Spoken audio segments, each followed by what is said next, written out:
Pontiac Club de Mer 1956. The Pontiac Club de Mer was a purpose-built, experimental car that was built by Pontiac for the General Motors Motorama in 1956 to celebrate General Motors' commitment to futuristic design.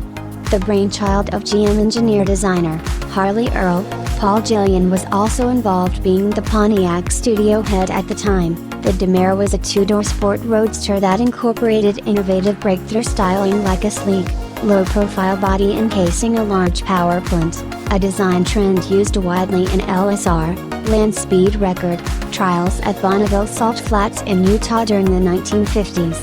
One Club de Mer prototype was constructed and unveiled, along with another scale model, in Miami, Florida. As per GM's kill order, it was reportedly scrapped in 1958. Only the model exists today, which was owned by Joseph Bortz of Highland Park, Eel.